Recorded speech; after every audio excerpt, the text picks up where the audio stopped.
Printmaking's always an interesting combination of spontaneity and planning. And I would say the spontaneity, in many ways, is what makes the print phenomenal, and the planning is what makes the print able to exist in the first place. They're both pretty necessary.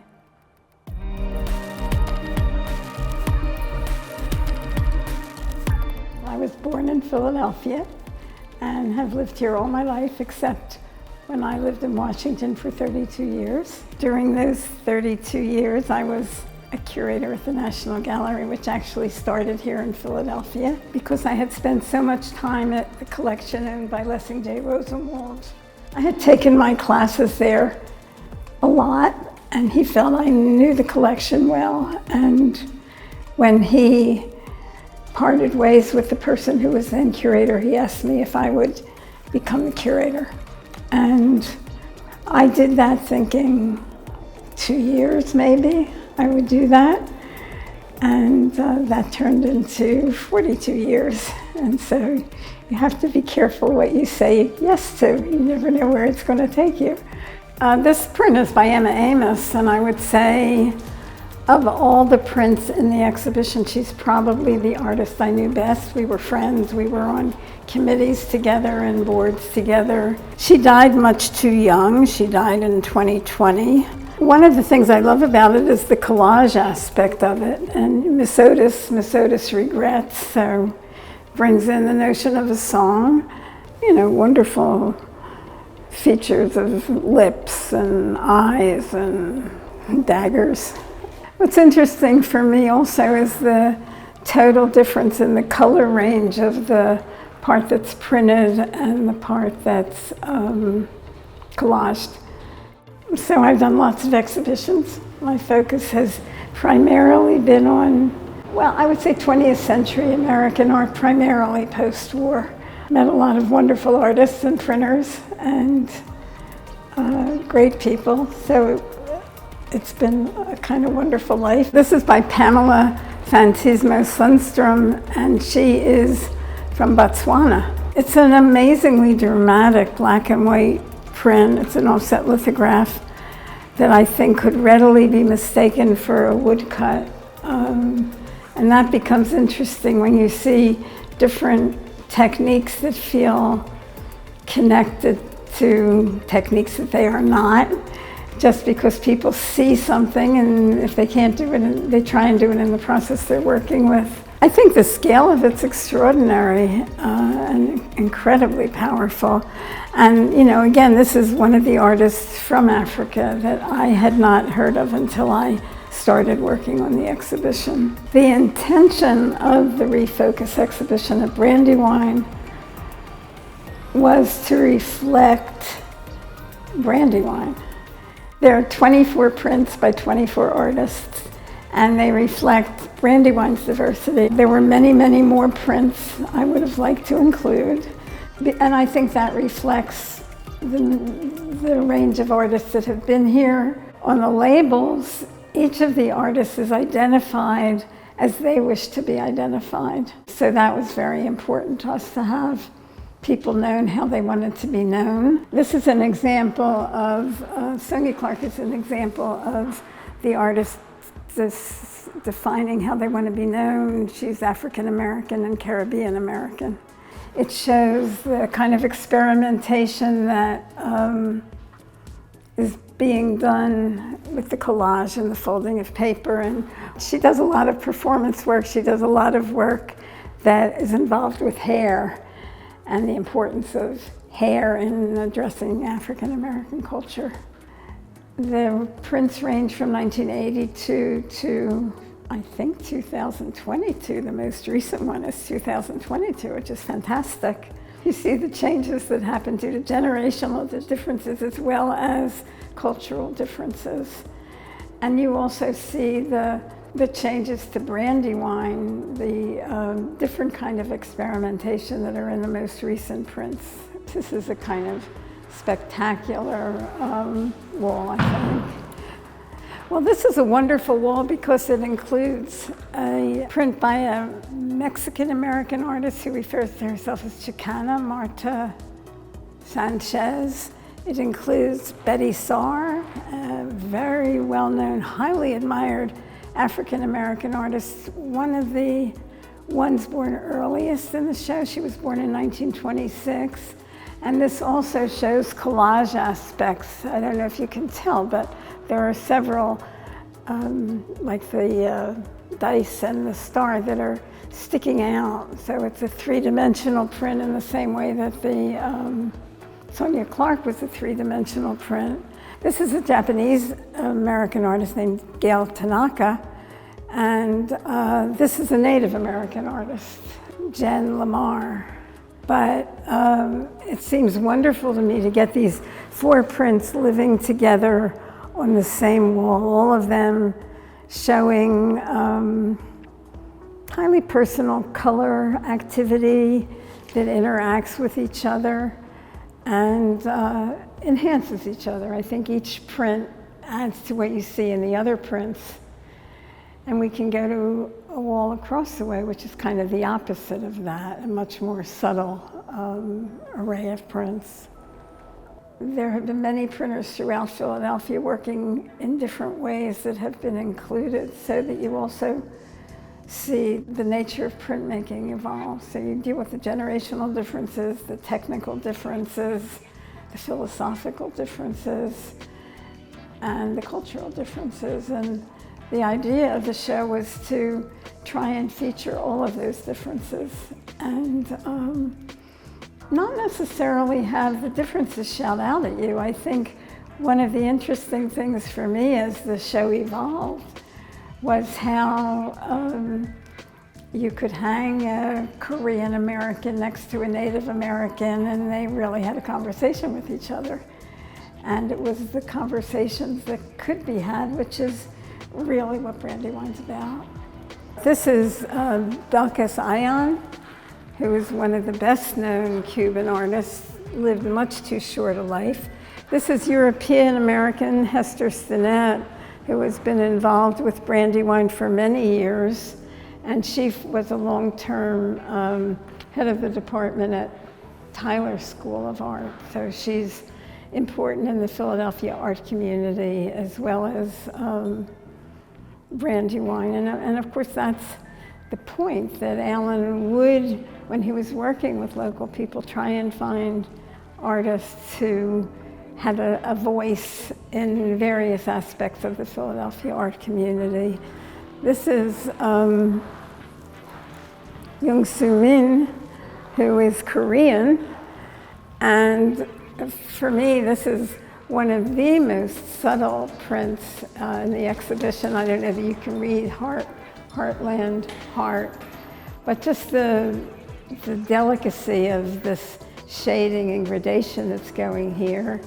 And this is Barbara Chase Roubeau, who, it's a triptych, and Barbara, of course, is known both as a printmaker and as a writer, and has been internationally known for many, many, many years, and I would say equally important as a printmaker and a writer. It's great that she did this triptych at Brandywine.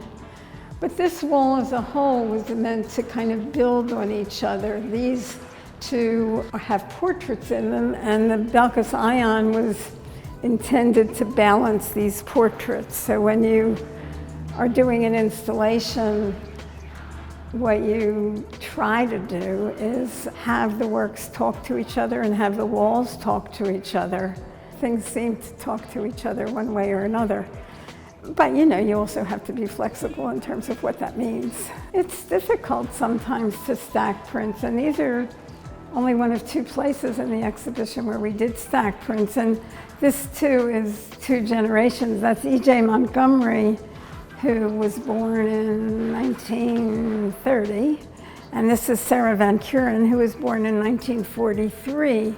E.J. is not only famous as an artist, but she worked for the State Department and did a great deal to bring art, and especially work by African American artists around the world in some of her projects. You know, this is basically an abstraction. This is an abstraction when you first look at it, but then you see that it is filled with buildings and a lot of photographic references. Very different, but yet somehow it seemed to me they complemented each other and didn't fight each other. Because more than that, when you stack things, you really want to be sure that the works don't fight each other. So in a way, you can think about the rhythmic aspect of this as connecting with that very well, even though that's not an obvious thing. And I think that unobvious things are often the most interesting things because you discover them after you look for a while. You don't see them right away. Every exhibition is different from every other exhibition.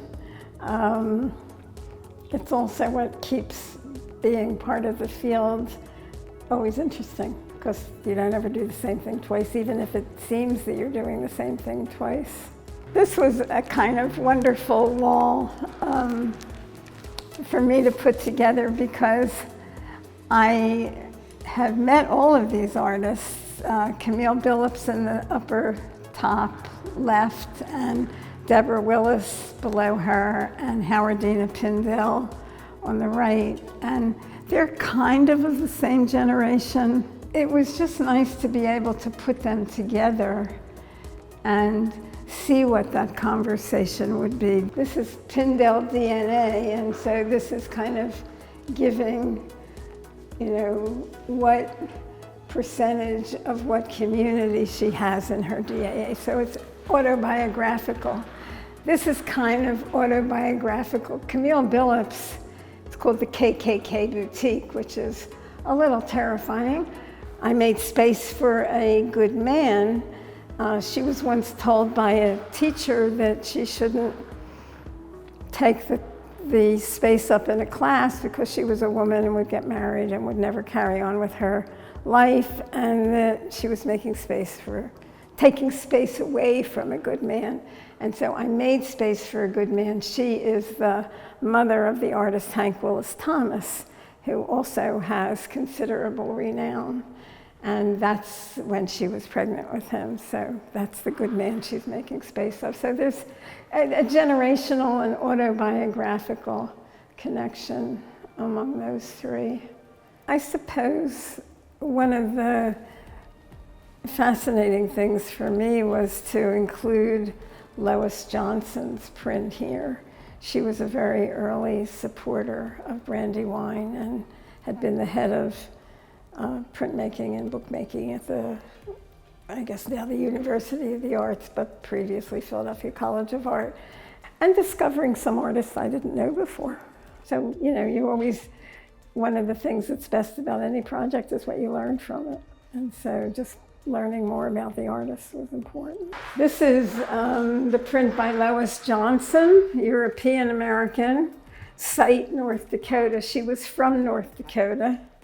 But this is one of the prints that was, many of the prints in the show were framed, and this print was not framed. This was one of the prints we had to get framed in order to include it, and it seemed very important to include Lois.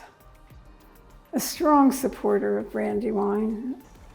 It would be very hard to pick one thing I was proudest of about Brandywine. I think Brandywine's been a very special place always. I think Brandywine's a special place for artists in part because of its community, in part because its commitment to education and having the artists function in a variety of ways with the community, and also its diversity. I think just by seeing the range of work that's done here has helped artists learn about communities they would otherwise not know about, and that sense of wanting to do whatever the artist wants to do. That's true of most printmaking publishing workshops, but most printmaking publishing workshops are not nonprofit. And so it's this whole combination of ingredients, I think, that makes it attractive to artists.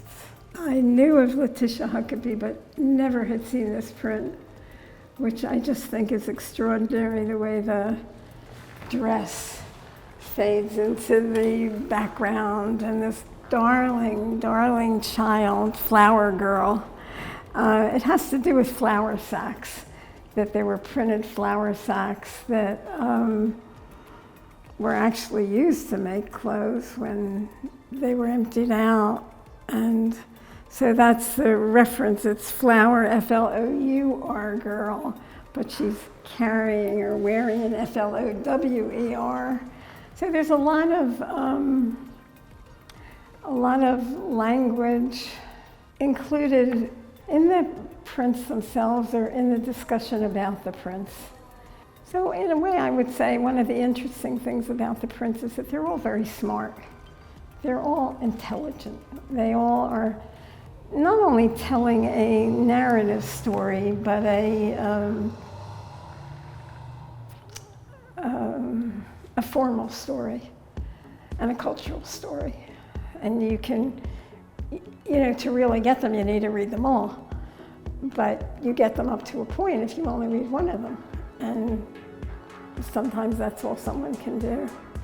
I think she's darling. I always felt like this is the print I would steal if I was going to steal one. I'm not.